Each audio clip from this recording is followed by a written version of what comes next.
IPL 2024 35तम match रे Delhi Capitals को परास्त कला सनराइजर्स हैदराबाद।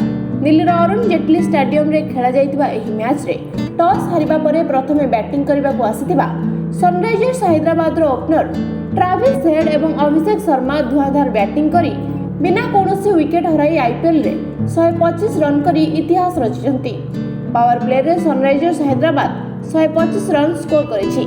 ଏହା ଦ୍ୱାରା ସନରାଇଜର୍ସ ହାଇଦ୍ରାବାଦ ଆଇପିଏଲ୍ରେ ପାୱାର ପ୍ଲେରେ ସର୍ବାଧିକ ରନ୍ ସ୍କୋର କରୁଥିବା ଦଳ ହୋଇପାରିଛି। ଏହା ପୂର୍ବରୁ ଏହି ରେକର୍ଡ କୋଲକାତା ନାଇଟ୍ ରାଇଡର୍ସ ନାମରେ ଥିଲା।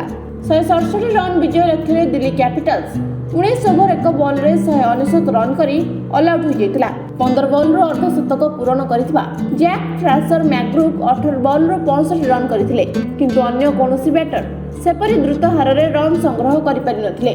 ଅଧିନାୟକ ରିଷଭ ପନ୍ତ 35 ବଲ୍ରୁ 44 ରନ୍, ଅଭିଷେକ ପୋରେଲ 22 ବଲ୍ରୁ 42 ରନ୍ର ଯୋଗଦାନ ଦେଇଥିଲେ। ସନରାଇଜର୍ସ ପକ୍ଷରୁ ଟି ନଟରାଜନ ସର୍ବାଧିକ 4ଟି, ମୟଙ୍କ ମାର୍କଣ୍ଡେ ଓ ନୀତିଶ କୁମାର ରେଡ୍ଡି 2ଟି ଲେଖାଏଁ ଏବଂ ୱାଶିଂଟନ ସୁନ୍ଦର ଓ ଭୁବନେଶ୍ୱର କୁମାର ଗୋଟିଏ ଲେଖାଏଁ ୱିକେଟ୍ ନେଇଥିଲେ। ଆଇପିଏଲ୍ର ସବୁଠାରୁ ବିସ୍ଫୋରକ ବ୍ୟାଟିଂ ଲାଇନ୍ ଅନ୍ ରଖିଥିବା ସନରାଇଜର୍ସ ହାଇଦ୍ରାବାଦ କେବଳ ଚୌକା ଛକା ବର୍ଷା କରିଥିଲା। ଆଇପିଏଲ୍ ଇତିହାସରେ ଦଳ ଗତ ମ୍ୟାଚ୍ରେ ସର୍ବାଧିକ ସ୍କୋର କରିଥିଲା।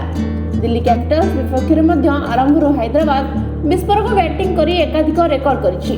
ट्रेविस हेड और अभिषेक शर्मा केवल चौका छक्का वर्षा करिसेंती।